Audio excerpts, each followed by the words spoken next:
북한 비핵화 대화가 장기간 교착 상태를 벗어나지 못하는 가운데 북핵 문제를 총괄해온 외교부 한반도 평화교섭본부가 18년 만에 대폭 개편됩니다.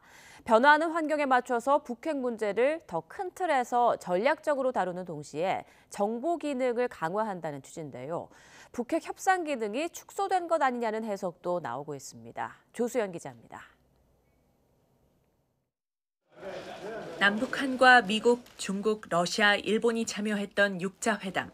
2003년 8월 1차 회를 시작으로 6차례 열리는 동안 9.19 공동성명과 2.13, 13 합의 등을 도출해내며 북핵 문제는 외형상 수습 국면을 맞는 듯 했습니다.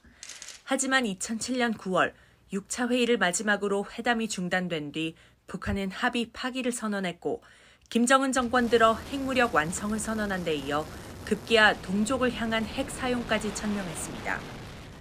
유사시 핵무력을 포함한 모든 물리적 수단과 역량을 동원하여 남수선 전 영토를 평정하기 위한 대사변 준비에 계속 박차를 가해 나가야 하겠습니다. 북핵 문제 해법을 놓고 한미일과 북중러의 평행선이 이어지며 6자 회담 재개는 기약 없이 미뤄졌고 2019년 하노이 북미 정상회담 결렬 이후 대북 대화는 사실상 단절됐습니다. 6자 회담 대응을 위해 출범한 외교부 한반도 평화교섭본부의 업무 범위는 당연히 한계에 이를 수밖에 없었고 변화가 불가피해졌습니다.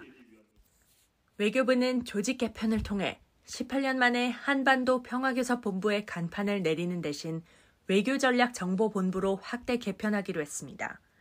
기존 한반도 업무와 함께 외교전략, 외교정보, 국제안보, 사이버 업무를 총괄하게 됩니다.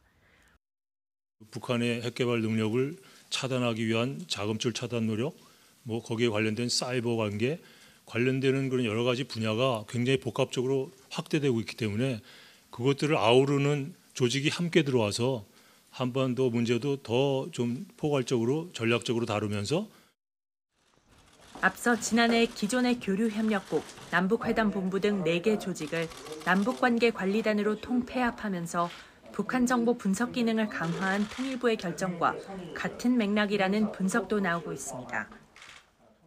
다만 향후 북한과의 대화 국면이 재개될 가능성이 있는 상황에서 북핵 외교에 대한 집중도가 떨어질 수 있다는 우려의 목소리도 있습니다. YTN 조수연입니다.